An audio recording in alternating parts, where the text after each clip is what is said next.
பள்ளிகளில் ஹிந்தியை திணிக்கும் புதிய திட்டத்தை மராட்டிய அரசு கைவிட்டிருக்கிறது. இது குறித்த கூடுதல் விவரங்களோடு இணைகிறார் நமது செய்தியாளர் முகிலன். விவரங்கள்.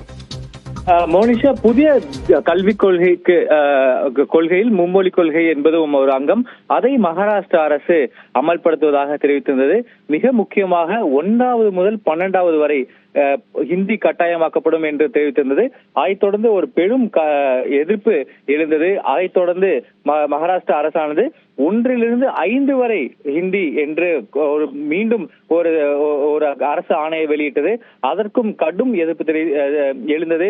குறிப்பாக மகாராஷ்டிராவில் இருக்கக்கூடிய பல்வேறு எதிர்க்கட்சிகள் இதற்கு எதிர்ப்பு தெரிவித்திருந்தார்கள். இன்று இது தொடர்பாக ஒரு பேரணியும் நடந்தது.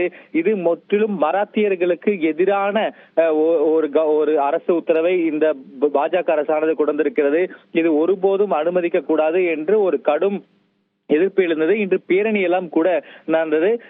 தொடர்ந்து எதிர்க்கட்சிகளின் எதிர்ப்பை தொடர்ந்து தற்போது மகாராஷ்டிரா அரசானது இந்த 1லிருந்து ஹிந்தி கட்டாயம் என்பது என்ற அந்த அரசாணையானது பின்வாங்கப்படுவதாக தெரிவித்திருக்கிறது. இதனால் 1லிருந்து 5 வரை மாணவர்களுக்கு ஹிந்தி கற்பிக்கப்படாது. ஆனால் மகாராஷ்டிரா அரசு இதற்கு நாங்கள் ஒரு குழு அமைக்கிறோம், அந்த குழுவின் பரிந்துரைகளின் பேரில் வருகின்ற காலங்களில் ஹிந்தியை அமல்படுத்துவது அல்லது மும்மொழி கொள்கையை அமல்படுத்துவது தொடர்பாக முடிவுகள் எடுக்கப்படும் என்றும் தற்போது மகாராஷ்டிரா அரசானது தெரிவித்திருக்கிறது. இதில் நாம் மிக முக்கியமாக பார்க்க வேண்டியது, பாஜக ஆளுகின்ற ஒரு மாநிலத்தில், குறிப்பாக மகாராஷ்டிரா போன்ற ஒரு மாநிலத்திலேயே மும்மொழி கொள்கைக்கான ஒரு கடும் எதிர்ப்பை இருப்பதை நம்மால் பார்க்க முடிகிறது.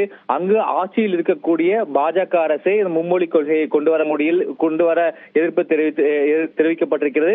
ஹிந்தியை விருப்ப பாடமாக கொண்டு வருவதற்கும் கூட தற்போது அங்கு எதிர்ப்பு இருக்கக்கூடிய ஒரு சூழ்நிலை தான் பார்க்கிறோம். எதிர்க்கட்சிகளின் எதிர்ப்பை தொடர்ந்து தற்போது மகாராஷ்டிரா அரசு தான் வெளியிட்ட அந்த அரசாணை, அதாவது ஹிந்தி கட்டாயம் என்று வெளியிட்ட அரசாணையை தற்போது பின்வாங்கி இருக்கிறது. மோனிஷா, விவரங்களை பதிவு செய்தமைக்கு நன்றி முகிலன்.